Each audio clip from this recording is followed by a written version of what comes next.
एक पुत्री थी जिसका नाम कुंवरबाई, और बड़े भाई की जब विवाह हो गया तो उसका नाम, उसकी पत्नी का नाम था दुरीत गौरी। तो नरसिंह जी के पूर्व जन्म में नरसिंह जी कौन थे? नरसिंह जी जो पूर्व जन्म में थे वो मुचकुंद महाराज, जो कि श्रीमद् भागवत कथा में मैंने अभी बताया था पिछले ही दिन, मुचकुंद महाराज वही दूसरे जन्म में नरसिंह मेहता बने, और ब्राह्मण के घर में जन्म से वो गूंगे थे। नरसिंह जी जन्म से गूंगे थे और सदा भगवान का ध्यान करते थे। तो जिस प्रकार से कि हम भाई भाई में कितने ही द्वेष रखें, लेकिन माता के लिए दोनों पुत्र पर स्नेह वात्सल्य प्रेम समान रहता है। माता पिता अपने पुत्रों के लिए, पुत्रों के भविष्य के लिए सदा बेचैन रहती हैं। अब नरसिंह जी के लिए जय कुंवरबाई अपने पुत्रों के लिए, माता पिता बचपने में ही उनकी मृत्यु हो गई थी, तो दादी ने सोचा कि अगर कोई बहू घर में आ जाएगी तो घर का कार्य अच्छे प्रकार से होगा। देखना, ये कोई बहुत पुरानी कथा नहीं है, समाज की कथा है, हर घर में होता है, सबके घर में होगा। अब अपनी अपनी प्रेरणा को याद करना। तो जय कुंवरबाई ने, नरसिंह जी के दादी ने बड़े भाई बंशीधर का विवाह दुरीत गौरी से कर दिया। अब दुरीत अर्थात जिसका स्वभाव अच्छा न हो, कर्कशा स्त्री, बड़ी झगड़ालू, सदा अपने को ही धन बटोरने वाली। अब उसने कुछ समय में अपने पति को भी अपने बस में कर लिया। कहते हैं ना कि पहले के समय में तो पति बर्ता नारी होती थी और कुछ कुछ पत्नी बर्ता भी पुरुष हो गए। तो उस महिला ने, दुरीत गौरी ने, अपने पति को अपने वश में कर लिया। अब नरसिंह जी को तरह तरह की यातनाएं मिलने लगी। तो नरसिंह मेहता जी की दादी ने विचार किया कि हे प्रभु, ये तो आपका भक्त है, इसका मेरे बाद इसका क्या होगा? और ये तो वैसे भी गूंगा है, बहरा है, ना कुछ बोल पाता है, ना कुछ समझ पाता है, इसका क्या होगा प्रभु? कुछ तो इसके बारे में विचार करो। हे नाथ, क्या यह सदा के लिए गूंगा रहेगा और इसे भोजन भी नहीं मिलेगा? भगवान से उसकी दादी बड़ी प्रार्थना करती रहती है।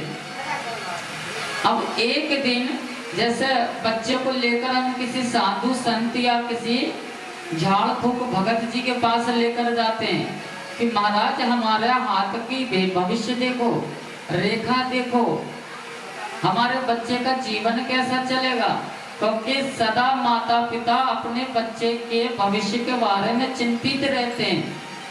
उसी प्रकार नरसिंह मेहता जी की दादी अपने बच्चों के भविष्य के बारे में, नरसिंह मेहता के भविष्य के बारे में बड़ी चिंतित है। और किसी ने बताया कि वहाँ एक शिव का मंदिर है, वहाँ के जो संत हैं वो बड़े त्रिकालदर्शी हैं। तो नरसिंह जी को लेकर जब जय कुंवरबाई उनके पास पहुंची तो संत ने देखा और उनकी मस्तक की रेखा पढ़कर बताया कि अरे ये तो भविष्य में बहुत बड़ा भक्त बनेगा और इसके साथ तो बहुत अच्छे अच्छे गुण होंगे। तो दादी ने कहा कि प्रभु, यह तो आपने आने वाले समय के बारे में बताया, परंतु अभी का क्या? हमारे नरसिंह जी तो ना ही बोल पाते हैं और ना ही सुन पाते हैं, इसका कोई तो उपाय करो, कोई तो कल्याण करो। तब भगवान त्रिकालदर्शी संत ने कहा कि अच्छा चल बेटा बोल मेरे साथ। देखो वहां नाम दान दे रहे हैं, गुरु मंत्र दे रहे हैं। संत ने गुरु मंत्र दिया और वो कोई संत नहीं, शिव का ही अंश थे। उन्होंने गुरु मंत्र क्या दिया? उन्होंने कहा कि बोल बेटा मेरे साथ राधे कृष्ण, गुरु मंत्र दिया। तो आप भी मेरे साथ बोलो राधे कृष्णा कृष्णा कृष्णा राधे राधे, राधे श्याम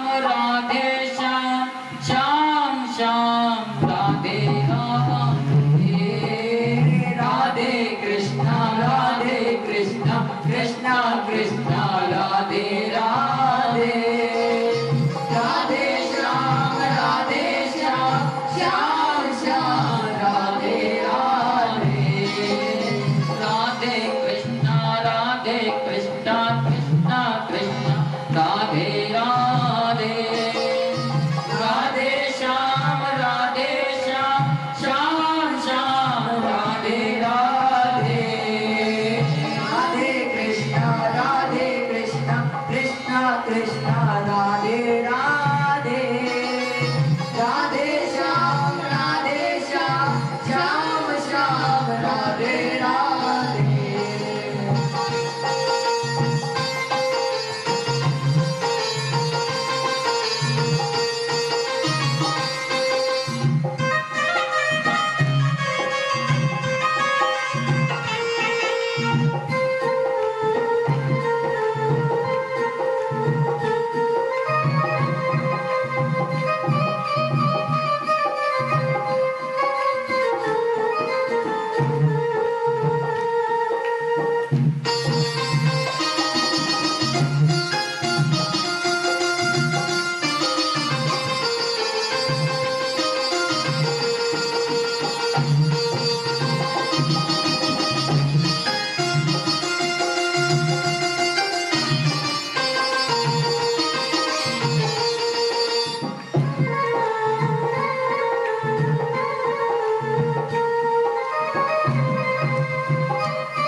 राधे कृष्ण का मंत्र दिया, गुरु मंत्र।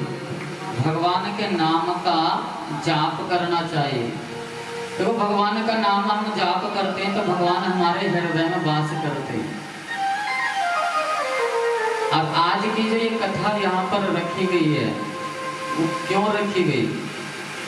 क्योंकि हमने नियम बनाया हुआ था कि एकादशी महोत्सव बड़ी धूमधाम से मंदिर पर मनाएंगे और एकादशी वहाँ हो रही है। तो भगवान ने कहा अब कोई ना कोई बेचैन हो गए। जहाँ भगवान के भक्त नहीं होते हैं तो भगवान भी बेचैन होते हैं। अब इधर घूम ऐसी बुद्धि बदली तो पंडित जी साउंड नहीं चलेगा। अब साउंड नहीं चलेगा तो कथा नहीं होगी। अब जब कथा नहीं होगी तो जब माइक में बोल दिया है तो कथा तो होगी। स्थान कहीं भी हो, मतलब हमें अगर ज्ञान लेना है तो चाहे वो जैन इंटर कॉलेज हो, MS हो या अग्रसेन हो, बात तो ज्ञान की है ना, स्कूल की थोड़ी कि नहीं हमें इसी स्कूल में करना है। अब बताओ अगर उसके स्कूल के प्रिंसिपल जी को तबीयत खराब हो गई तो क्या करेंगे? बात है महत्व है ज्ञान की, कि हमें ज्ञान कहाँ लेना। इसलिए अब भगवान नरसिंह मेहता जी को, नरसिंह मेहता का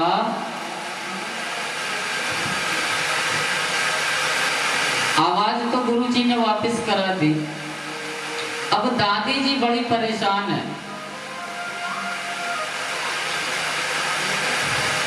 दादी जी दुखी हैं कि अब भी कोई ऐसी समस्या का समाधान नहीं हुआ, समस्या का कोई समाधान नहीं हुआ। अब इसका विवाह भी करा दिया। तो नरसी जी का विवाह करा दिया। और इधर जो बड़े भाई थे उनकी पत्नी ने तो उन्हें अपने अंडर में कर ही लिया था। अब नरसी जी को तरह तरह की यातनाएं भी मिलने लगी। जब तरह तरह की यातनाएं मिलने लगी तो नरसी जी बड़े दुखी रहे, बड़े दुखी होने लगे। अब नरसी जी भगवान का ध्यान करते खाली, सिर्फ भगवान का ध्यान। कहते हैं कि संसार में हमारा कोई नहीं है, सिर्फ भगवान का है।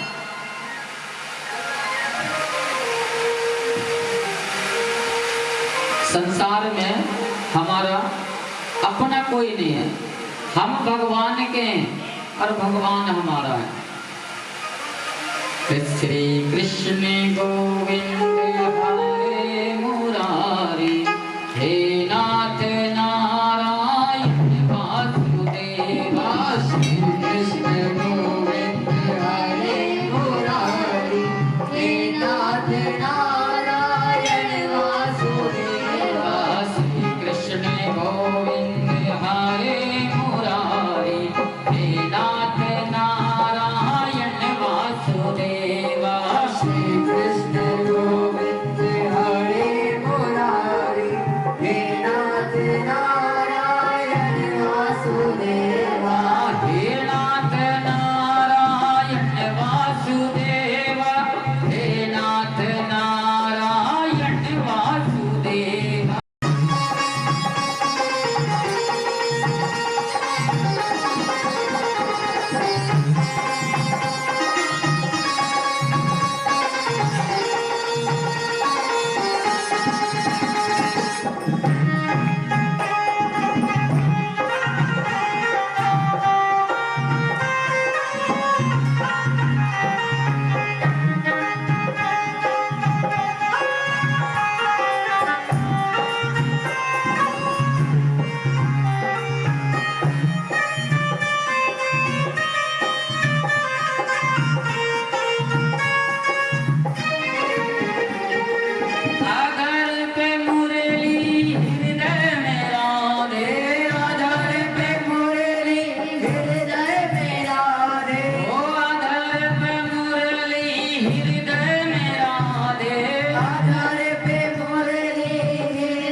नरसी मेहता जी के नरसी जी जो है हमेशा सदा भगवान का ध्यान करते हैं। उन्हें पता है हम सबको नरसी क्यों नहीं बन सकते। हम नरसी कारण पता क्या है? नरसी जी तो सिर्फ भगवान को खुश करने में लगे और हम संसार को मनाने में लगे। नरसी जी को ज्ञान है कि संसार तो दो तरफा है, संसार तुम्हारी भी तरफ है और तुम्हारे विरोधी के भी तरफ है। संसार कभी किसी का साथ नहीं देती। आपके दिन अच्छे हुए तो साथ में सब लोग रहेंगे। जहाँ हल्की सी कमी, आप देखना कितने अच्छा भोजन बना लो, पकवान बना लो, बिटिया के विवाह पर बहुत सारा अच्छा पकवान बनाओ, बहुत अच्छा भोजन बनाओ, हल्का सा नमक कम हो गया, दुनिया भर की बुराई करते हुए चले गए। हल्का सा भोजन में लेट हो गया, बड़ी व्यवस्था है, भोजन में हल्का सा विलंब हो गया तो मानो कि 3 दिन से भोजन नहीं किया है, 3 दिन से भोजन नहीं किया, हम तुम्हारे ही भरोसे बैठे हैं। इस प्रकार की बातें ये संसार का मनुष्य का स्वभाव है, ये मनुष्य का स्वभाव है। तो ऐसे बिहारी जी की, अब नारद जी को देखो संसार कैसा है। नारद जी ने कहा कि प्रभु आप तो बड़े दयालु हो, लेकिन मैंने यह सुन रखा है भक्तों से कि त्रिगुणी माया होती है, तीन प्रकार की माया है आपकी, तो त्रिगुणी माया कैसी है वो देखना चाहते हैं। तो भगवान ने कहा कि नारद जी त्रिगुणी माया देखकर क्या करोगे। नारद जी ने कहा कि नहीं, त्रिगुणी माया तो हमें देखनी है। अब प्रभु ने सोचा कि चलो नारद जी को त्रिगुणी माया दिखा देते हैं। तो एक बार नारद जी और भगवान हमारे केशव, जो हमारे ठाकुर जी हैं, वो दोनों गंगा स्नान करने गए। अब ठाकुर जी और नारद जी ने जैसी डुबकी लगाई तो ठाकुर जी तो बाहर आ गए और अपने वस्त्र पहनने लगे। अब नारद जी ने विचार किया इतने ठाकुर जी तो वस्त्र पहन रहे हैं, एक डुबकी और लगा लो। अब जैसी एक डुबकी लगाई तो नारद जी ने क्या देखा कि मैं बह गया, पानी में बह गया, माया दिखा दी। देखना भगवान की माया कैसी है। इसलिए अगर भगवान की माया से बचना है तो भगवान के शरण में रहना होगा। अगर माया से बचनी है तो भगवान के शरण में रहो। अब नारद जी ने जैसे डुबकी मार लगाई तो नारद जी को यह आभास हुआ कि मैं जल में बह रहा हूं, और बहते बहते बहते बहते बड़ी दूर चला गया। और एक भीलों की, जंगल के जो राजा थे, जो जंगल में मानव, आदि मानव या भील जैसे भी है वो रहते थे, तो उनके झुंड में फंस गया। अब उन्होंने पकड़ लिया। अब जैसे ही बाहर निकले गंगा से नारद जी, तो एक हाथी ने माला डाल दी उस नारद जी के गले में। अब नारद जी के गले में जैसे ही माला डाल दी तो जितने भी भील थे उन्होंने नारद जी को पकड़ लिया। बोले आज से हमारे राजा आप हो। तो बोले क्यों, मैं क्यों, कैसे राजा हूँ आपका।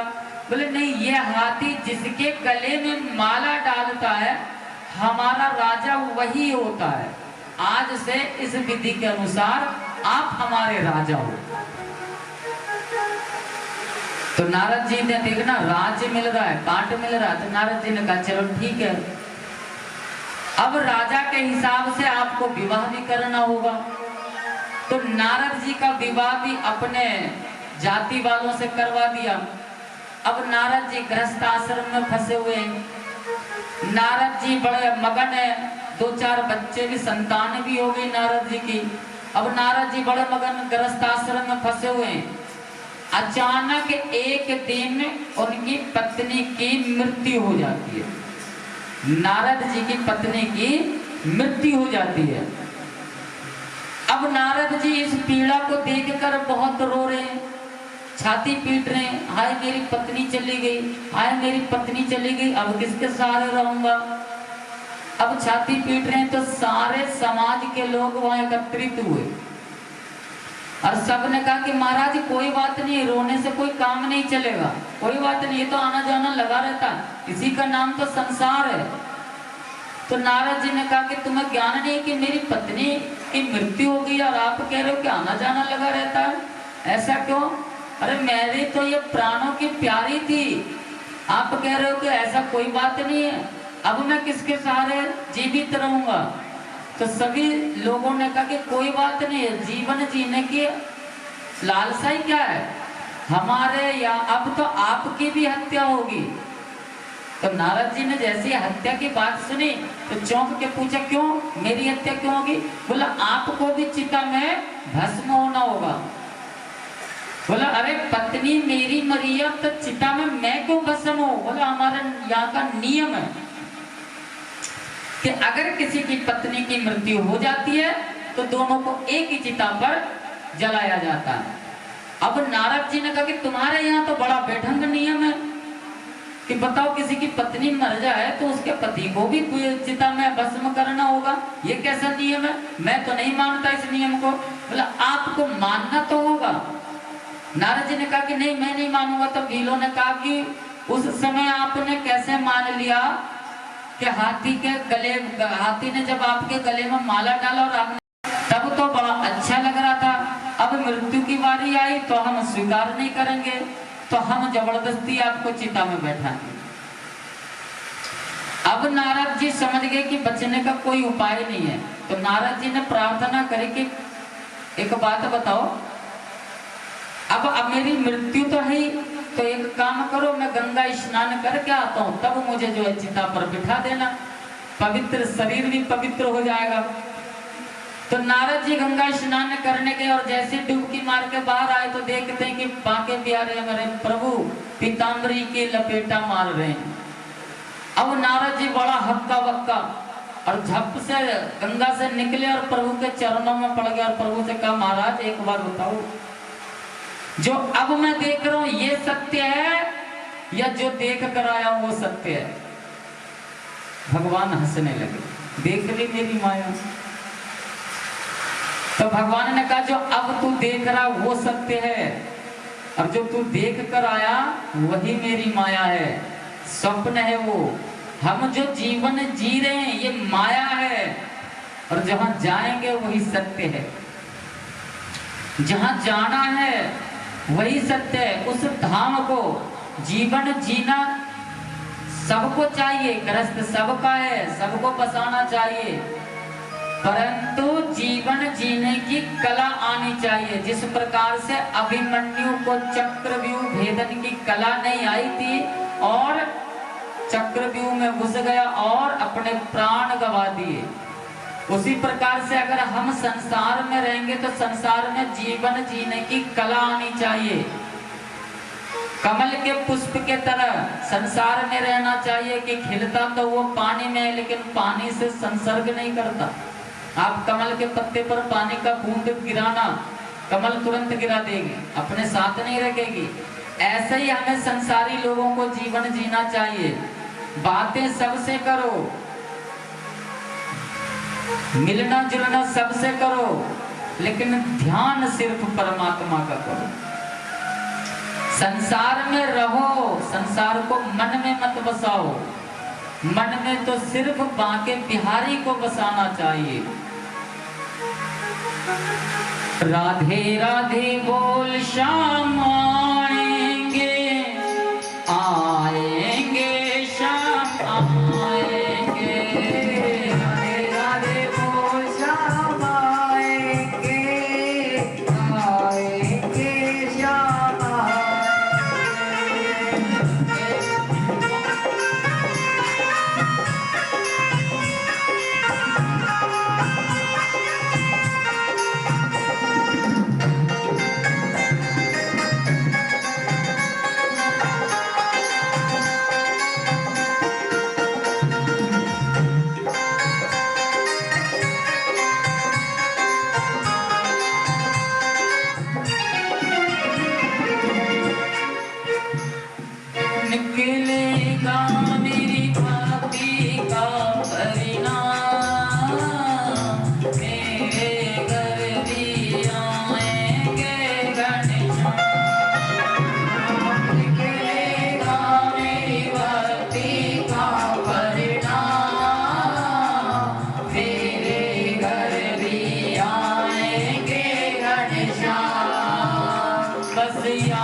अंदर की आवाज को सुनते हैं, लाखों में किसी एक को चुनते हैं, अंदर की आवाज को सुनते हैं।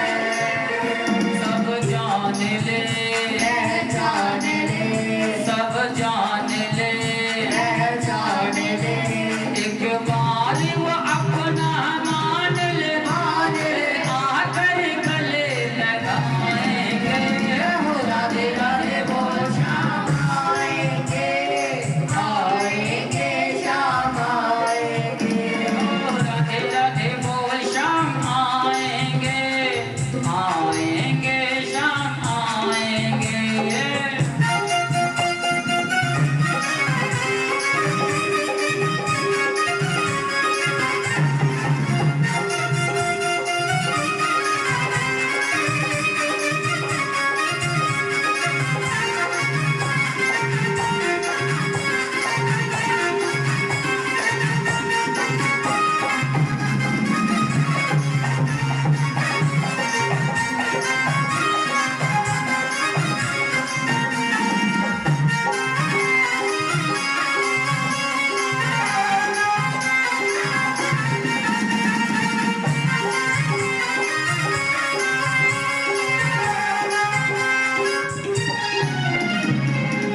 प्रेम के आंसू जिनके बहते हैं, उनके तो हरि रंग संग रहते हैं।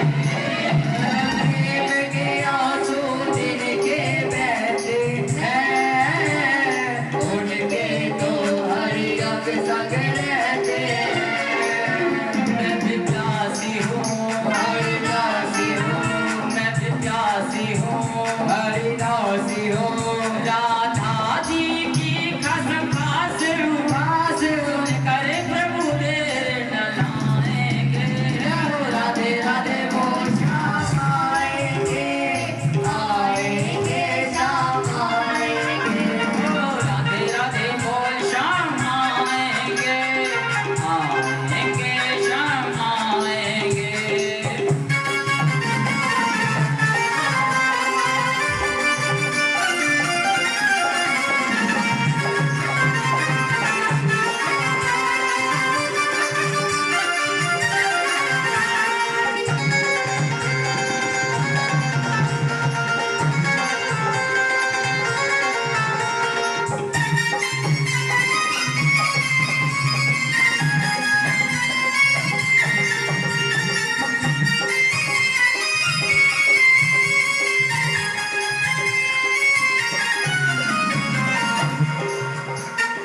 बोले वाके बिहारी लाल, जय जय श्री राधे श्याम, हर हर। कितने ताने दे रहे हैं, देखना जीवन में जो सीधा होता है, जो सच्चा व्यक्ति होता है, सच्चे व्यक्ति की क्या पहचान है। अभी एक ना हमारे मिलने वाले हैं, तो उनके घर में उनके बेटे का विवाह हो गया, तो बहू जो आई बड़ी सीधी आई। तो बहू प्रातः ही 4 बजे उठती थी, और उस घर की जो व्यवस्था थी, उस घर में जो उठने का वो नियम है, वो 10 बजे है। अब बार बार इस बात के रिपीट, बहू जो 4 बजे उठ जाती थी, गांव से आई थी अलीगढ़ के पार। देखो जितना पूर्व में जाओगे संस्कार उतने मिलेंगे, पश्चिम में जितना जाओगे अंधकार उतना मिलेगा।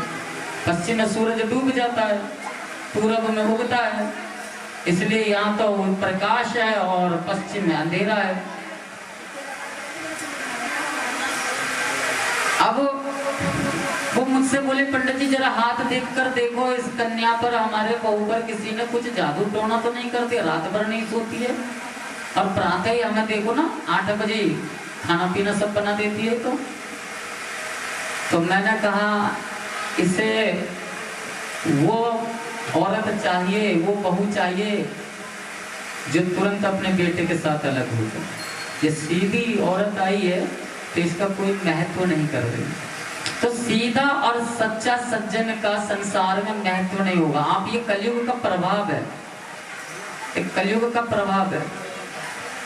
उसके 3 बेटे हैं, एक बेटा तो विवाह होते ही अलग हो गया और दूसरे ने अब गाजियाबाद में नौकरी कर ली और वो भी, अब तीसरे के जो सीधी शादी हुई उसे भगा दिया उसे इतना परेशान करा, वो बेचारी चली गई।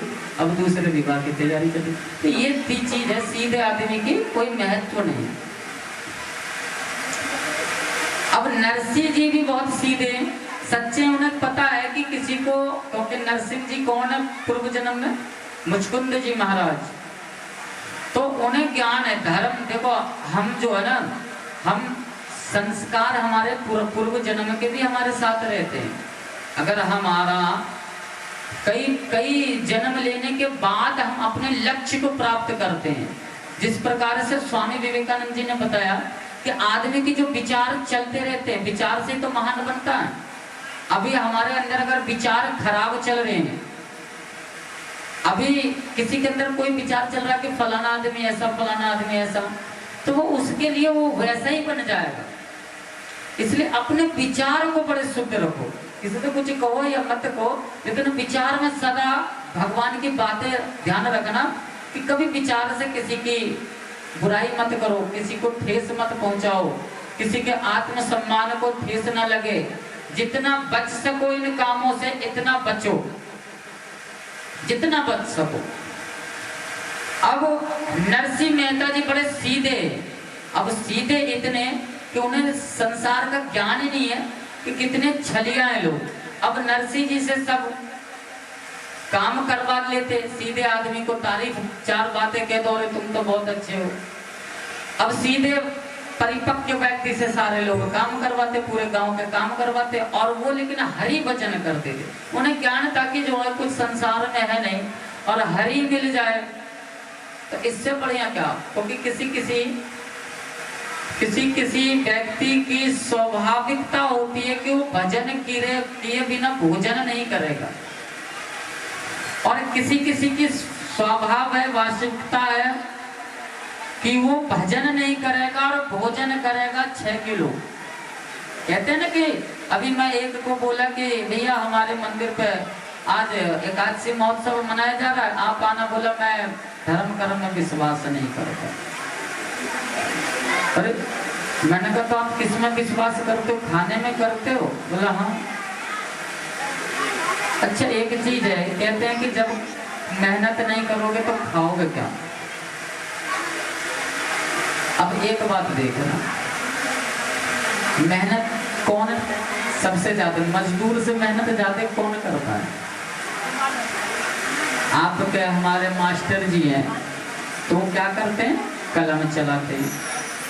और जो बेचारा मजदूरी करता है तो 100-100 किलो वजन सिर पर रखता है दिन भर, वो भी मेहनत करो, वो सबसे ज्यादा मेहनत कर रहा, फिर भी सुखी नहीं है सुखी? नहीं सुखी है।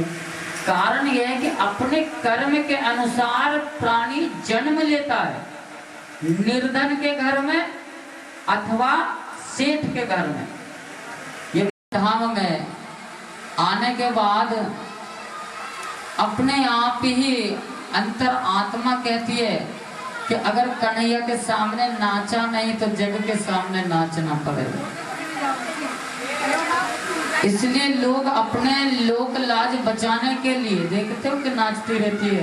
कभी तेल खत्म हो गया, कभी नमक खत्म हो गया, आटा खत्म हो गया, परिवार में कोई दुखी है, तो इसलिए कन्हैया के सामने नाचो। कन्हैया कहीं नाचने नहीं देगा। मांगो कन्हैया से, और दो कन्हैया को। अब भगवान नरसिंह जी को उसके भाई ने बड़ा तिरस्कार किया, क्योंकि जो जिसे कब्जे, देखो जिसके हाथ में पावर होती है, जिसके हाथ में पावर होती है, ताना दे देकर उनके भाई ने घर से भगा दिया। अब नरसिंह जी के देखो भागे, नरसिंह जी को तो भगा दिया और नरसिंह जी की पत्नी को रख लिया। क्यों रख लिया? घर के काम काज करेगी। अब नरसिंह जी ने भी विचार किया कि अगर मैं अपनी पत्नी को लेकर जाऊंगा तो मैंने अपने कोई जीवन यापन की कोई व्यवस्था तो की नहीं है, तो मैं जाऊंगा कैसे और कहाँ मैं अपनी पत्नी को रखूंगा।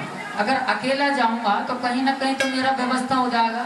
और मेरे भाई ने जो मुझे भगाया है, भगाया नहीं है, अरे बड़ा भाई था, धुतकार के भगा दिया।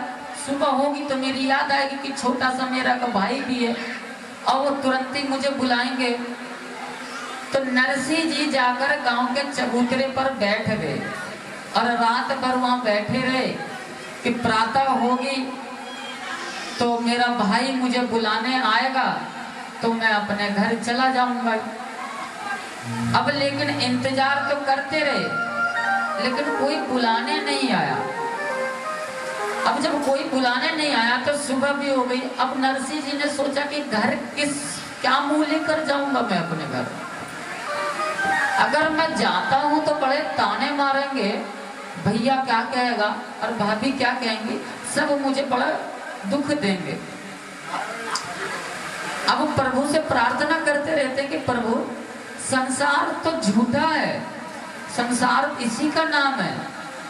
जब अच्छा दिन हो तो संसार हमारे साथ रहता है, और जब काम निकल गया तो संसार हमें भूल जाती है। हे प्रभु, हे दीनानाथ, आप तो परमेश्वर हो, भगवान हो, आप तो हमें नहीं भूलोगे। तो इसलिए इस संसार से क्या मोह, मैं आपके शरण में जा रहा हूँ। और भोले बाबा के शिव के पास जाते हैं। कहते हैं जगत गुरु है शिव। शास्त्रों में भी ईश्वर भी बताया शिव को। शिव हर और हरि दोनों एक ही हैं। जैसे नर और नारायण दोनों एक हैं, उसी प्रकार से हर और हरि भी एक है। दोनों में अंतर नहीं समझना चाहिए। जो शिव का भक्त है वो भगवान का जरूर भजन करे, और जो भगवान केशव का भक्त है वो शिव की निंदा ना करे। कहते हैं कि शिव द्रोही मम प्रिय न हुई। भगवान राम ने कहा कि जो शिव द्रोही है वो मेरा भक्त नहीं होगा, और उसे कई कई जन्मों का पाप लगेगा, इसलिए शिव की निंदा ना करो। अब भगवान कहते हैं, नरसिंह जी ने कहा कि हे शिव, मैं तेरी शरण में जाता हूँ। अब भोले बाबा के शरण में पहुंच गए। 7 दिन बीत गए। अब प्रातः रोज प्रभु का दरबार साफ करते और वही भजन करते कि प्रभु ये संसार तो मतलबी है, आज मतलब निकल गया। ऐसे तो पूरा गांव मेरी सराहना करता था, आप तो बहुत अच्छे, आपकी आवाज बहुत अच्छी, आपकी कला बहुत अच्छी, लेकिन आज जब मतलब निकल गया प्रभु, कोई मुझे पहचान नहीं रहा। हे दीनानाथ, मैं आपकी शरण में आया, आप मेरी रक्षा करना। अब इस प्रकार से नरसिंह जी शिव के शरण में 7 दिन से तपस्या कर रहे हैं, भूख और प्यास से व्याकुल। 2 दिन तो इस प्रकार से जीवन व्यतीत हो गया। तीसरे दिन पानी पीकर जीवन व्यतीत करने लगे। चौथे दिन, 5वें दिन अब पानी भी सेवन नहीं कर पा रहे, क्योंकि पेट खाली पेट में पानी भी गलता है। अब नरसिंह जी बैठे बैठे ही भजन कर रहे हैं, बैठे बैठे ही प्रभु का ध्यान कर रहे हैं, क्योंकि मंत्र तो कोई पता नहीं है। बस जो शिव ने मंत्र दिया तो वही राधे कृष्ण राधे कृष्ण राधे कृष्ण जप रहे हैं। नरसिंह जी राधे कृष्ण जप रहे हैं। 7 दिन हो गए।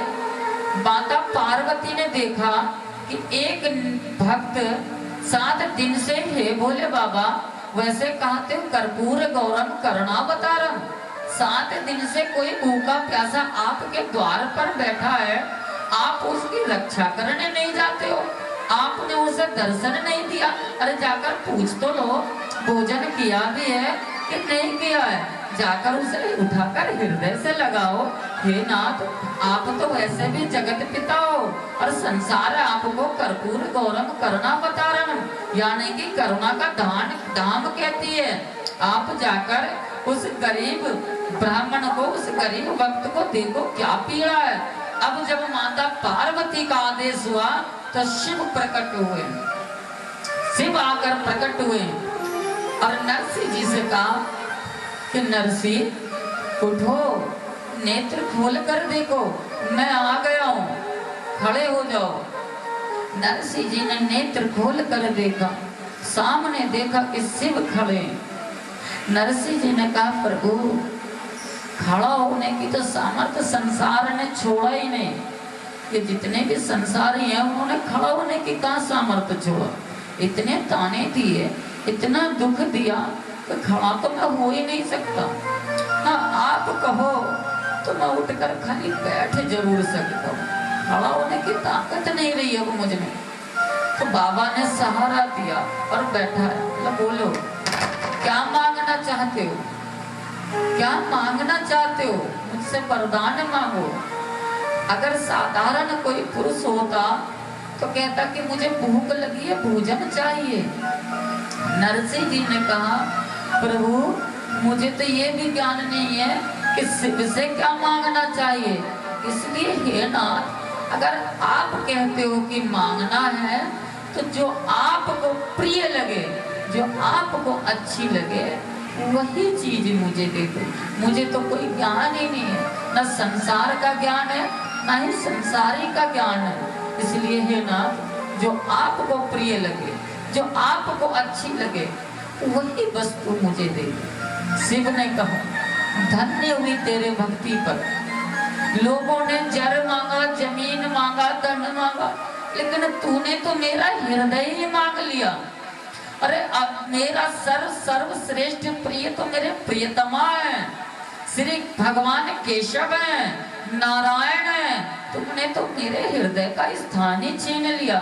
शिव ने कहा कि तथास्तु, ठीक है मैं तुम्हें वही भेंट स्वरूप आज प्रदान करता हूँ।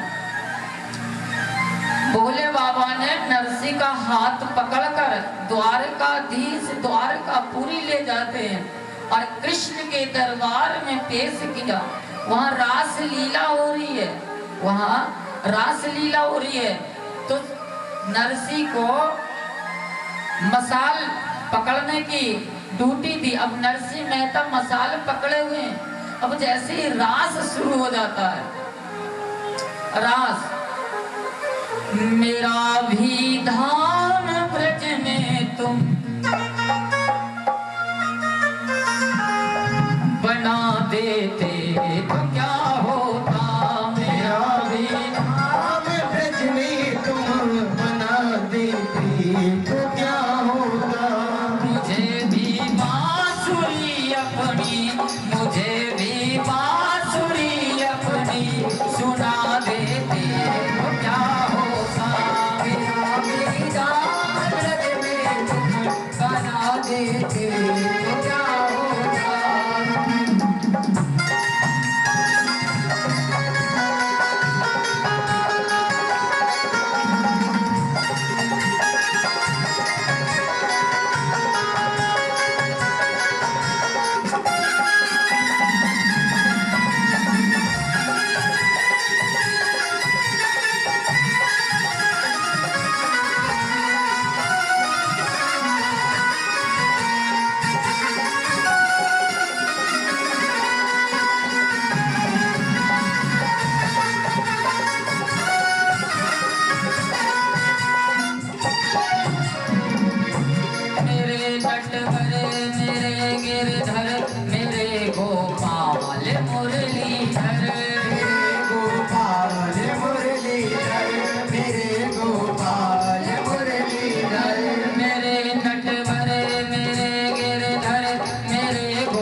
मुझे भी गोपिकाओं में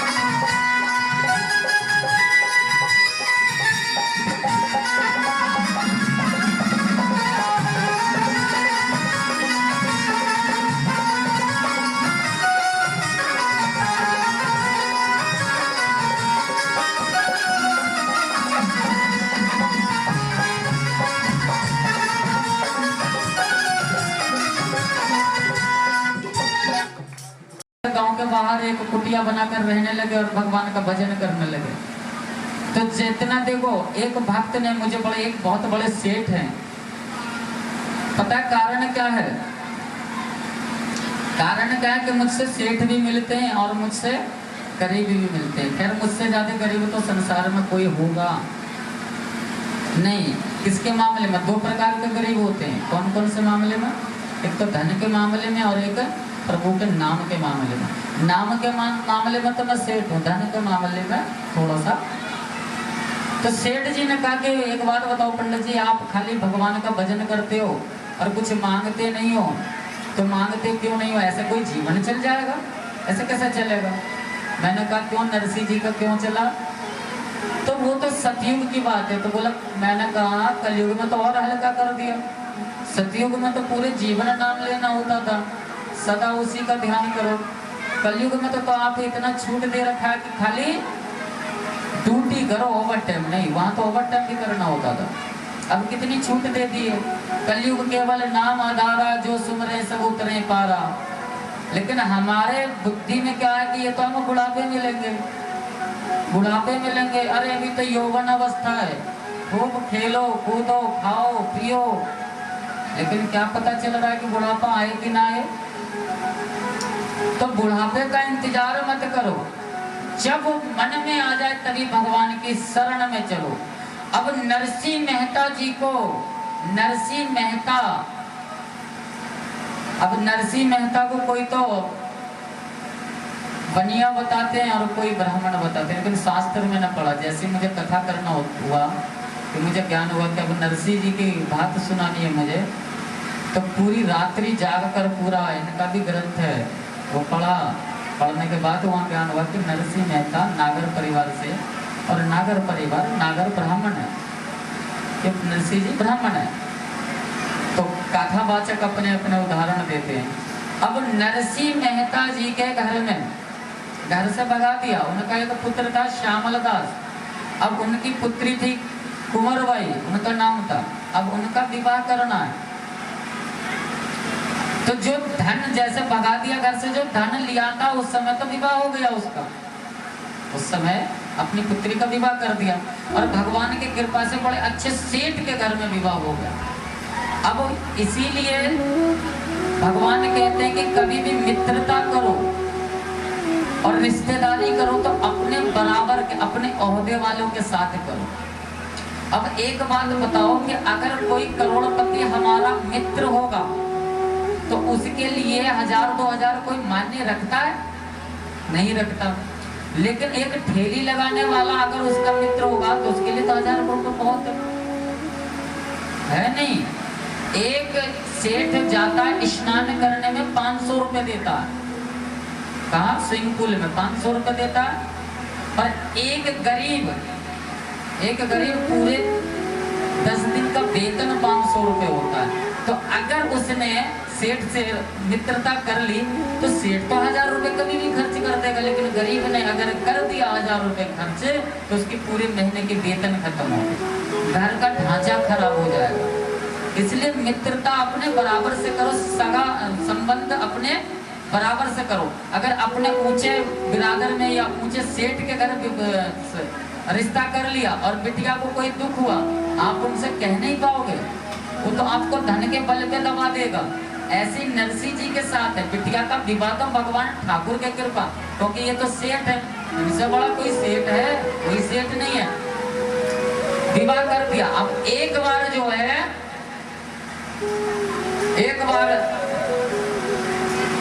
भगवान के दर पे, भगवान की शरण में नरसिंह जी के गांव में कुछ संतों का आगमन हो जाता है। अब नरसिंह जी के गांव में कुछ संतों का आगमन हो गया। अब नरसिंह जी के जब गांव में हुआ तो गांव वाले देखना, कोई गांव की तो छोड़ो, शहर में भी, और शहर की छोड़ो, आस पड़ोस की गली मोहल्लों की क्या बात है, इस बैठेंगे सब एक साथ, लेकिन जैसे ही वहां से हटेंगे एक दूसरे की शिकायत करना शुरू। सब बैठेंगे एक साथ और कभी कभी तो ऐसा प्रेम भाव प्रकट करेंगे कि तुम तो हमारे बिल्कुल हृदय में रहते हो, लेकिन दूसरी जगह अब दो है, एक किसी से नाराज है, एक किसी से खुश है, तो वो उसके पास भी बैठकर वही बात करेगा और उसके पास भी बीच का। लेकिन बीच का छल कभी ज्यादा दिन तक टिकता नहीं है। कन्हैया कहते हैं एक न एक दिन वो चौड़े में आ जाता है, और जब भी फंसता है, देखो रिश्ता कराने वाला कौन, बिचौलिया। अच्छा रिश्ता हो जाए तो कोई बात नहीं, और खराब हो जाए तो चुन चुन के क्या देते हैं उसे, आशीर्वाद, श्राप देते हैं, बद्दुआ देते हैं कि तूने कैसा कर दिया। तो बीच का कार्य कभी मत करो, कभी किसी को झगड़ा लगाने का कार्य मत करो। शकुनी ने झगड़ा लगाया, आजीवन उसे हीन दृष्टि से देखते और देखते रहेंगे, तो मामा का पद भी भ्रष्ट कर दिया। इसलिए कभी ऐसा कार्य मत करो जिससे हम पद भ्रष्ट हो जाएं। अब गांव वाले तो बहुत दुखी, बहुत चिड़े हुए नरसिंह जी से, इसका तो कार्य सब भगवान के भरोसे चल रहा है, भगवान ने इनका कोई कार्य नहीं रोक रखा है, सब भगवान के भरोसे इनका कार्य संपन्न हो रहा है। तो क्या कारण है कि नरसिंह जी का कार्य तो सारा संपन्न हो रहा है, लेकिन हमारा कोई कार्य संपन्न नहीं हो रहा, तो कुछ ना कुछ तो इसका इलाज करना चाहिए। तो संतों को नरसिंह जी के घर पर भेज दिया। अब नरसिंह के घर पर भेज दिया तो नरसिंह जी ने कहा कि आओ अतिथि देवो भव। तो नरसिंह जी से कहा कि आप हमें भोजन क्या कराओगे, तो बोले ये तो सेठ जी जाने। बोले सेठ कौन? सांवरिया है सेठ, मैं भी नौकरी करता हूँ। वो भगवान की भक्ति देखो ड्यूटी के हिसाब से करते थे, मैं तो नौकरी कर रहा हूँ अपने सेठ और सेठाने की। सांवरिया है सेठ, हमारी राधा जी सिठानी है। सांवरिया है सेठ, सांवरिया है सेठ, हमारी राधा जी सिठानी है। सांवरिया है सेठ, सांवरिया है सेठ, हमारी राधा जी सिठानी है। ये जाने दुनिया सारी है, सांवरिया है सेठ, सांवरिया है सेठ।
नरसिंह जी ने कहा कि सेठ जी जाने ये बात, तो हम क्या जाने, हम तो उनके नौकर हैं।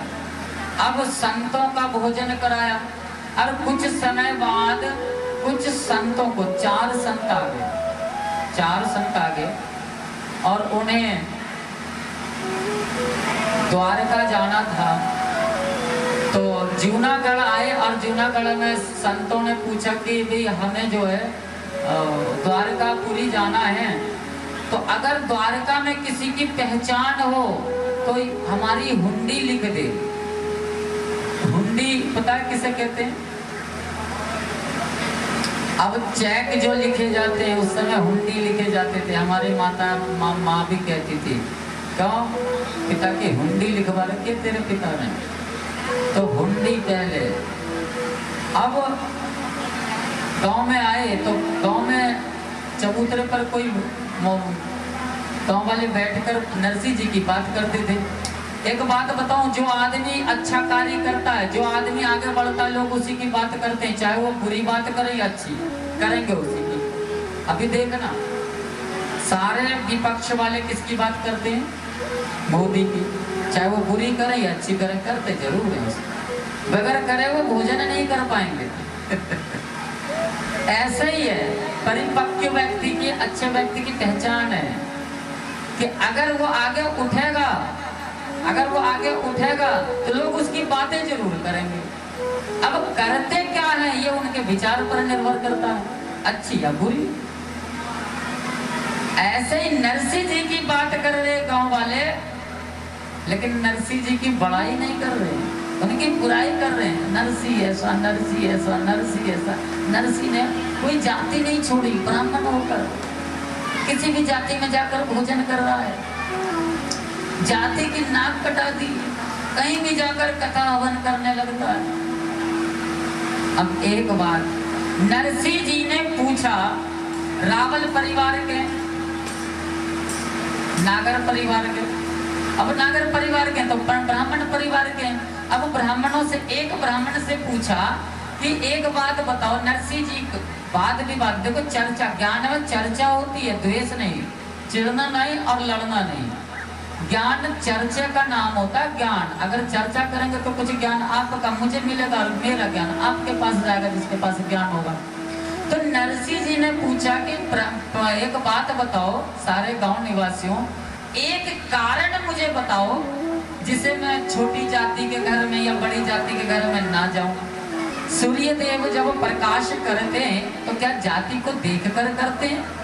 गंगा मैया में जब स्नान करते हैं सब लोग और लाल वस्त्र भोले बाबा का वस्त्र पहन लेते हैं, तो उसमें बताओ किसी की क्या जाति है, पहचान पाओगे कोई? अब यहाँ बहुत सारे भक्त हैं, किसकी क्या जाति है? अब माता रानी ने जाति देखी, भोले बाबा ने जाति देखी, निषाद राज जो भगवान राम के मित्र वो भील है, सबरी जो, मतलब तो नरसिंह जी का।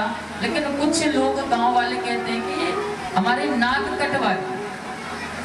नरसिंह भगवान का बहुत बड़े भक्त हैं, इसीलिए आज हम आदर्श से कहते हैं नरसिंह। नरसिंह जी जैसे ही नरसिंह का नाम आता है तो भगवान का नाम अपने आप ध्यान में आ जाता है कि जरूर भगवान की बात चलेगी, भगवान की कथा चलेगी। भगवान नरसिंह का भात भरा जाएगा, क्योंकि गरीब था। भगवान का भात किसने भरा? नरसिंह का भात किसने भरा? भगवान ने। कल जो है सुदामा चरित्र में चावल का प्रसाद वितरण हुआ, सबने बड़े शौक से लिया चावल। क्यों लिया? कच्चे चावल थे, पता ही नहीं, क्योंकि भगवान ने चावल को भक्षण करा था, खाया था, तो प्रसाद रूप में। क्यों लिया? क्योंकि भगवान ने खाया था, इसलिए चावल लिया। और अगर भगवान नहीं खाते और यहाँ चावल का प्रसाद रोज, फिर तो बनाने में भी आसान। और तुम कच्चे लाओ चावल और मैं बांटे जाता हूँ, और क्या दो खिचड़ी है, दाल भी मिला दो, उसमें सब चीज मिला दो, लेकिन बनाओ मत। देखना 2 दिन बाद ही पब्लिक कहेगी क्या पाखंड कर रखा है? बनाया नहीं जाता। ये बताओ, बूढ़े आदमी के दांत में फंस गया, वो कुरेते दांत भी हाथ में आ गया। अब 4 उसने बातें सुना दी। लेकिन भगवान ने नरसिंह जी का भात इसलिए हम सुनना चाहते हैं कि भगवान ने कैसे गरीब और भक्त की लाज रखी। इसलिए भगवान पे, इसलिए मैं कहता हूँ कि सब भगवान की शरण में रहो और भगवान की कृपा का पात्र बनो। संसार हमें कृपा दृष्टि देखे न देखे, भगवान हमें कृपा जरूर करे और हमारे जीवन का कल्याण करे। मैं बार बार कहता हूँ कि हुई है वही जो राम रची रखा, और जा पर कृपा राम की हुई ता पर कृपा करे सब कोई। जिस पर कृपा, आज मुझ पर कृपा किसकी है? ग्रंथ तो सबके घर में, रामायण है, रामचरितमानस है, भागवत है, महापुराण है, सब है, लेकिन कृपा है, इस परम पिता परमात्मा की कृपा है। एक कृपा का उदाहरण मैं बताऊं। तुलसी विवाह था, देवउत्थान एकादशी को हम तुलसी विवाह करते हैं। अब तुलसी विवाह के दिन मुझे भी कन्हैया ने बहुत बिजी कर रखा है, मुझे पता है बिजी क्यों कर रखा है। कभी ये काम, कभी वो काम, कभी कथा, कभी शादी, कभी कुछ, इस तरीके से। तो समय अब मैं कम दे पा रहा हूँ। ऐसा नहीं तो कुछ बताने वाला है, पता है उन्हें कि अब मेरी पोल खुलेगी। तो कन्हैया ने मुझे बहुत बिजी कर रखा है। अब मैं इतना बिजी हो गया कि अपना मतलब खुद का काम भी नहीं कर पाता हूँ, तो प्रभु की सेवा कैसे करूँ? तो मैंने मन में विचार किया कि कन्हैया आज देवउत्थान एकादशी है और आज का दिन पूरा तेरे लिए, आज मैं कहीं नहीं जाऊंगा, चाहे कोई भी मुझे कितना भी बुलाए, ठीक है। अब देखो कन्हैया भी बड़े परीक्षा लेते हैं। अब मैं यहाँ कन्हैया का दरबार सजा रहा हूँ, सब चीज। अब 5 फल लाने रह गए। अब 5 फल लाने रह गए तो मैंने सूरज से कहा कि सूरज वहाँ जो है 5 फल लेकर आ। और इतने ही जो हमारी माता जी बैठी है हम बैर वाली, इनका फोन आ जाता है कि पंडित जी आपको हमारे घर पे आना है। तो मैं मन में सोचा देखो, मैंने पहले ही सोच रखा था कि आज कहीं नहीं जाऊंगा। और क्या करेंगी ये, मेरे मन में जो बात चली, क्या करेंगी, ज्यादा एकादशी का दान देंगे, किसी का हाथ भिजवा दो, क्या जाने का घर की इच्छा। तो मैंने बेटे को भेज दिया, मैंने कहा उनके घर चला जाए। अब वो चला गया, इन्होंने उन्हें कुछ दिया नहीं, हमें तो पंडित जी से कहा। मैंने कहा अच्छा। अब देखो मैं नाराज हो जाता हूँ, मैं जाता नहीं किसी के घर पे, लेकिन कन्हैया की बुद्धि देखो कैसे बुद्धि फेरते। और इतने ही आ जाता है एक शादी कराने वाला, यही कास्ट वाले के फेरे थे, बोला पंडित जी 2100 रुपये दक्षिणा देंगे, आप फेरे करवा के आ जाना। तो मैंने मन में विचार किया कि अरे कन्हैया 2100 रुपये मिलेंगे, अगर 1000 रुपये मैं जेब में रख लूंगा और 1000 तेरे धाम में खर्च करूंगा तो प्रसाद कितना अच्छा बटेगा। तो एक बार तो मेरे मन में लालच आया, फिर मैंने सोचा कन्हैया मैंने तुमसे तो कह दिया था कि कहीं जाना नहीं, आज तेरे धाम को छोड़, आज तेरा पूरा दिन तेरे लिए। तो मैंने पंडित जी को फोन करा, काने से पंडित जी हैं, अनिल पंडित जी नाम है उनका। अब उन्हें मैंने फोन करा कि पंडित जी शादी के फेरे हैं 2 घंटे में, दिन का ही है, देखो रात्रि का नहीं, दिन का। तो आप जो फेरे करवा देना, जो दक्षिणा 2100 रुपये बता रहे हैं आप ले लेना। मैंने मन को थोड़ा सा पक्का करा, मैंने कहा नहीं जाना 2100 रुपये नहीं चाहिए। अब इनका फोन आता है, आप आए नहीं पंडित जी। सूरज आ गया, बोला वो तो आपको ही बुला रही है। मैंने कहा चल फल भी लेने चला जाता हूँ। अब मैं फल लेने जब गया तो मैंने कहा इनकी तरफ, अभी इनके घर के आगे गट्टा भी खुद रहा था, वो कुछ बना था, वो शायद फोन होने की लाइन थी। अब मैं घूम के आया हरिद्वार डेयरी की तरफ से, तो वैसे समय नहीं मेरे पास, आज मैंने कह रखा करें। अब इन्होंने ये लाल वाले कपड़े और एक वो दिया, ये लो 100 रुपये। तो मैं समझ गया था कि एकादशी का ही कुछ दान वान देंगे, इसलिए बुलाया। थोड़ी देर बाद एक लिफाफा दिया, बोला पंडित जी इसमें 5000 रुपये। अब जैसे 5000 रुपये का नाम लिया, मैं बिल्कुल आंसू निकल गए मेरे। क्यों निकले? ये नहीं कि इन्होंने मुझे दिया, नहीं। मैंने कहा कन्हैया कैसे ना गुमान करूं तेरी सेवा पर। मैंने 2500 छोड़े, तूने 5000 दिलवाए, 5000 दिलवा दिए। प्रत्यक्ष है, इनके बराबर में ही मंदिर है, आमने सामने, उनके जड़ों में रहते। तो कृपा है ठाकुर की, क्यों ना घमंड करूं, क्यों ना गुमान करूं मैं इनकी सेवा पर। इसलिए मैं कहता हूँ मैं बहुत इनके शरण में हूँ, इनकी छत्र छाया में हूँ। अब चलते हैं नरसिंह जी की तरफ। तो नरसिंह जी पर भी कृपा है प्रभु की, इसलिए वो दिन रात भगवान का भजन करते हैं, उनके ध्यान में लगे रहते हैं। अब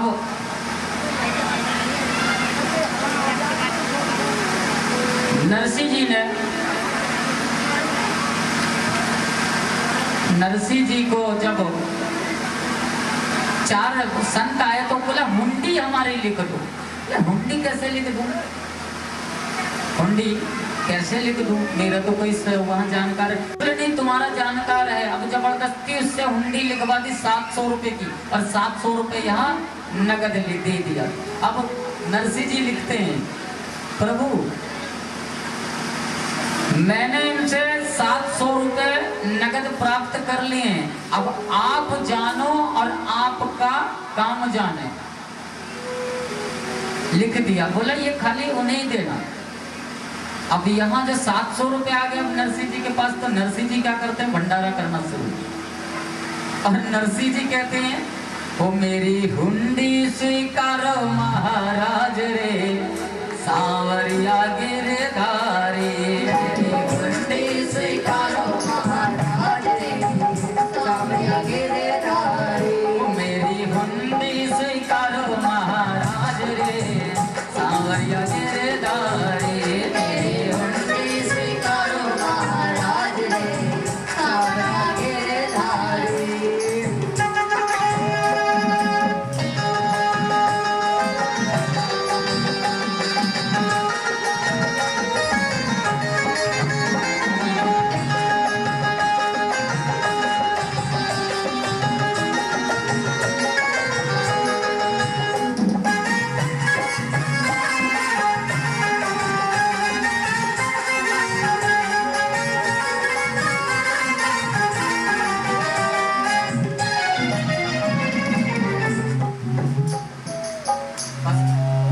खाली भजन का नाम सुन लो, समय नहीं है भजन करने का।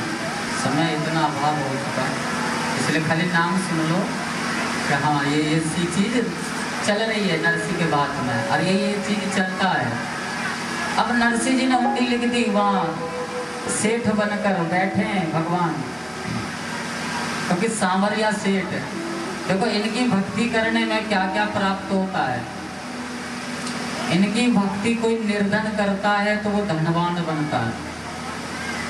जितने भी सेठ लोग होंगे देखना इनकी भक्ति करते हुए मिला, क्योंकि ये जैसे खुद सेठ हैं ऐसे सब भक्तों को सेठ बना देते हैं। नरसिंह जी की कोई ऐसी हैसियत नहीं है, लेकिन उस जैसी बात किसी ने भरी भी नहीं होगी। अब नरसिंह जी की बेटी की पुत्री का विवाह है।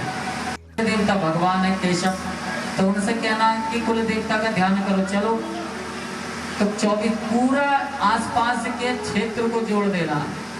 अच्छा वो क्षेत्र हमारे बांके बिहारी जी का दर्शन करने क्यों आएगा? यहाँ कोई ऐसी व्यवस्था तो हो कि दूर दूर से लोग यहाँ दर्शन करने आए। तो सबसे पहले एक रूम का, कमरे का इंतजाम किया जाएगा, शौचालय, बाथरूम। बाहर से महिलाएं आती हैं या पुरुष आते, कोई भी आए, परेशानी हो जाती है कहाँ जाए, पूरे में खुला खुला है। तो शौचालय और ऐसे का व्यवस्था, एक कमरे की व्यवस्था की जाएगी। ये जो सामान इधर उधर देख रहे हो सब उस कमरे में स्टोर की तरह रखा जाएगा। व्यवस्था अच्छी होगी, जिससे कि हमें तो पता है हमारा घर कैसा है, आप सब तो यहीं के सबको पता, लेकिन कोई व्यक्ति अगर बाहर से आए तो उसे ऐसा लगे कि अब धाम छोड़ कर नहीं जाना। ऐसी व्यवस्था बनाकर रखनी है। तो उस कमरे के में बनाने में भी सब सहयोग देना, और शौचालय में भी। सरकार के भरोसे कब बैठे रहेंगे? अगर एक एक ईंट भी दे दिया तो 1000 ईंट होता है शौचालय तैयार। जिसकी इच्छा करती है 100 ईंट की, 500 की, 1000 की, जैसी भी इच्छा हो, तो ये दान अपने सामर्थ्य से करो, जिसकी जिसकी इच्छा हो। इस प्रकार से सभी सहयोग करके यहाँ शौचालय का, बाथरूम का और एक रूम का इंतजाम करते हैं।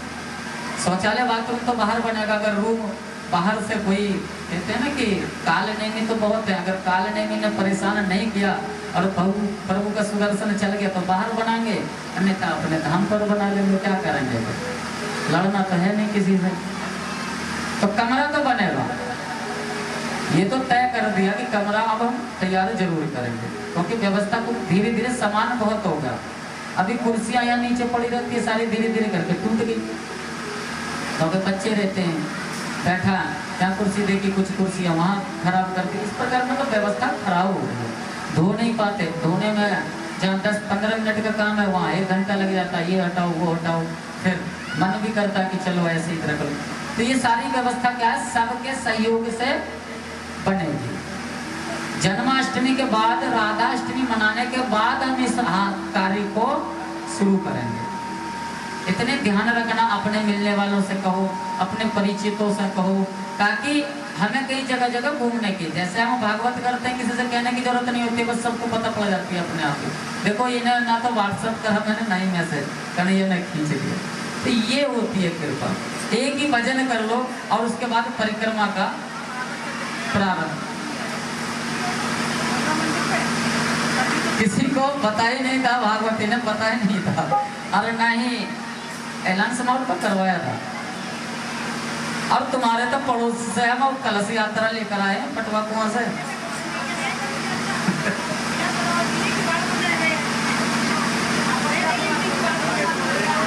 चलो, मुझे अपने ही रंग में, कन्हैया के रंग में रंग लो और सब भाव से। अच्छा, यह पहना देते हैं, संक्षेप में पहना देते हैं, भात संक्षेप में पहना देते हैं क्योंकि इतना समय नहीं है। भात भरने, हाँ? कान्हा की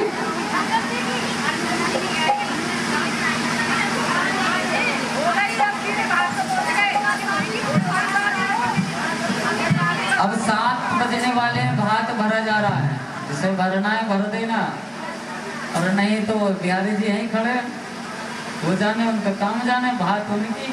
कहते हैं तन भी तेरा मन भी तेरा, मेरा क्या है लाडली, ये तन भी तेरा मन भी तेरा, मेरा क्या है लाडली। और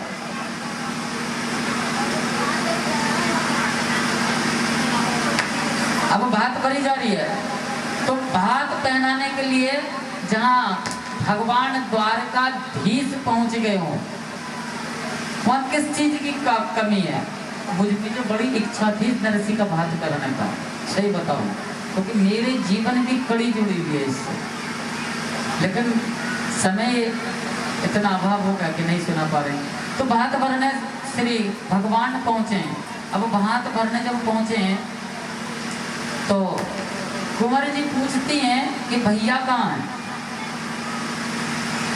अब कुंवर जी जब पूछती हैं भैया कहाँ हैं, तो नरसिंह जी देखते हैं भगवान के केशव की तरफ, तो इशारा कर देते हैं कि पता तो मैं ही हूँ भैया। अब भैया तो जैसे बताया कि नहीं भैया हूँ, तो भैया के गले लगकर बहना खूब रोई।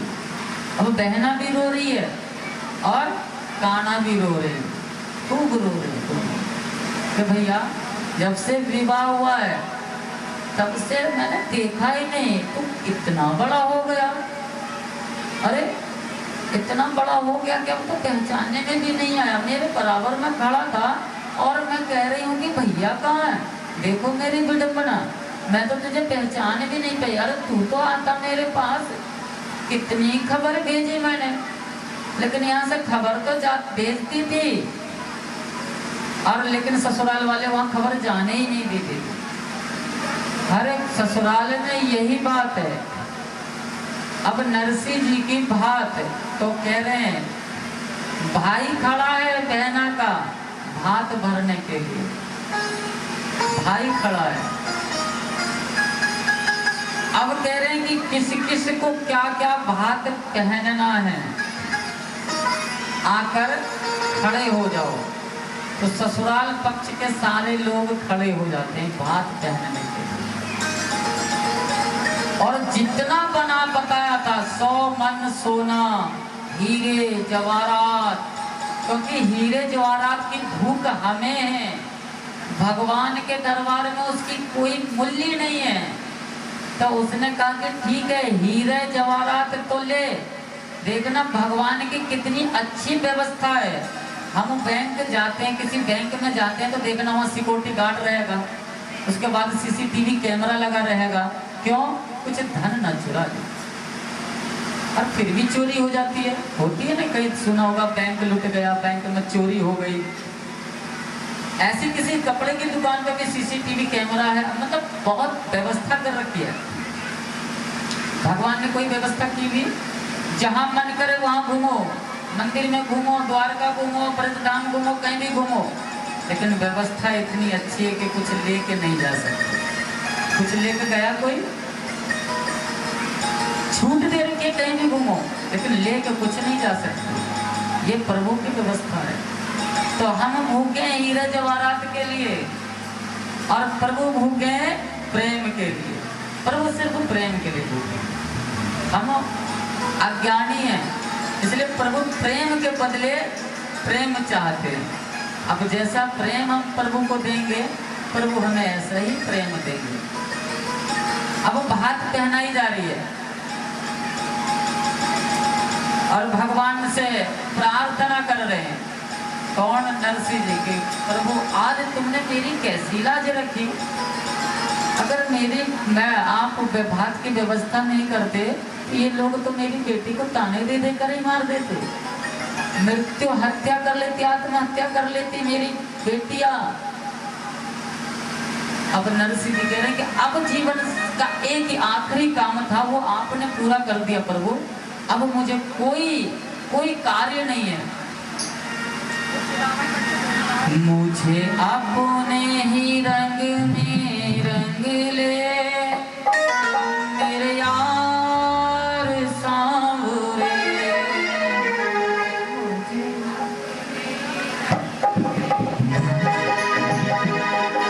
सब भगवान के रंग में रंग लो, संसार के रंग को उतार लो, सब भगवान के रंग में रखो। मुझे अपने ही रंग में रंग ले मेरे यार सांवरे। अपने ही रंग में रंग ले मेरे यार सांवरे। मेरे यार सांवरे, दिलदार सांवरे।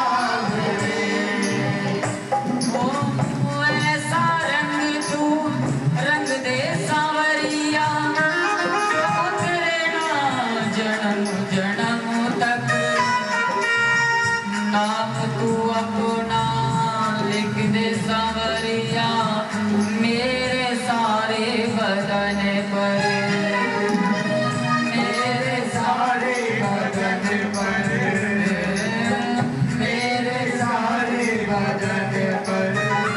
मुझे अपना बना के देखो, मुझे अपना बना के देखो।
धोए सारी उमरिया, धोबिया धोए चाहे सारी उमरिया, धोबिया धोए चाहे सारी उमरिया।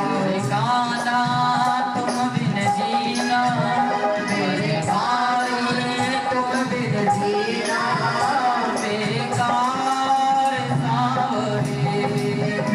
मुझे अपने ही रंग में रंग ले मेरे यार सांवरे।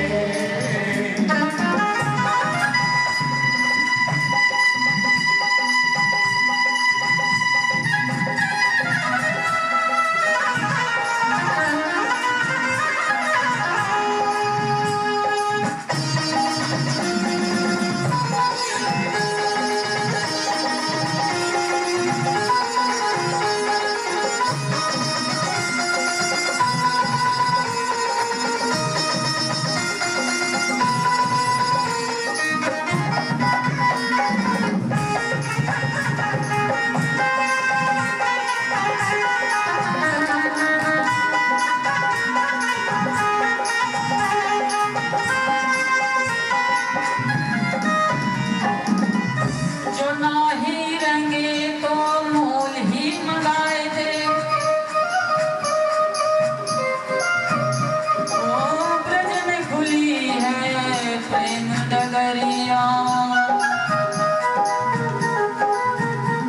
या चुनरी को ओढ़ मैं तो यमुना पे जाऊंगी, शाम के मौके पड़ेगी नजरिया। शाम के मौके पड़ेगी नजरिया, शाम के मौके पड़ेगी नजरिया।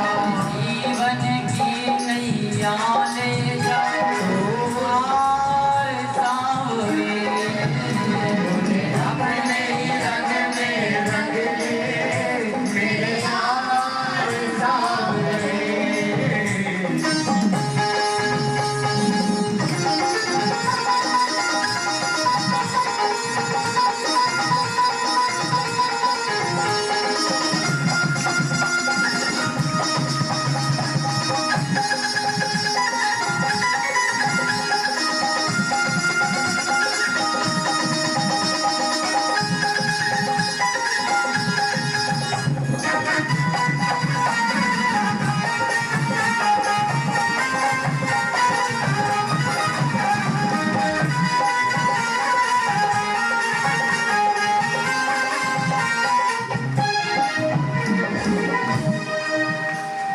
बोले वाकई भी हरिलाल की है। झांकी वाले भी बार बार मुझे देख रहे हैं, तो मैंने कहा ठीक है चलो।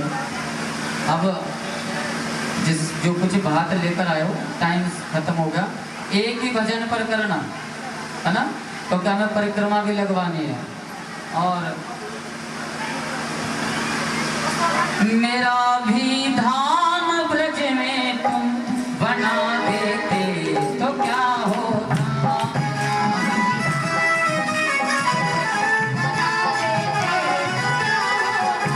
मुझे भी बांसुरी अपनी, मुझे भी बांसुरी अपनी सुना देते तो क्या होता।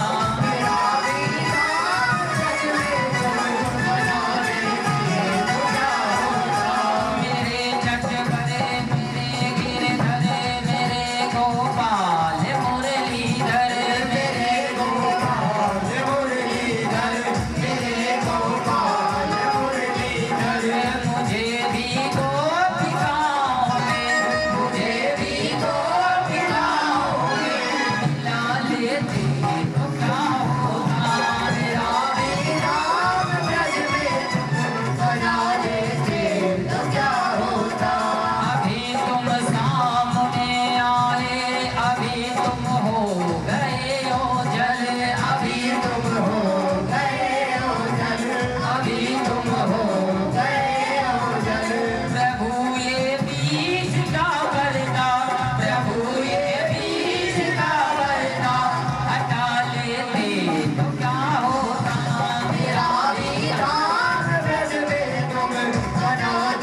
गोपाल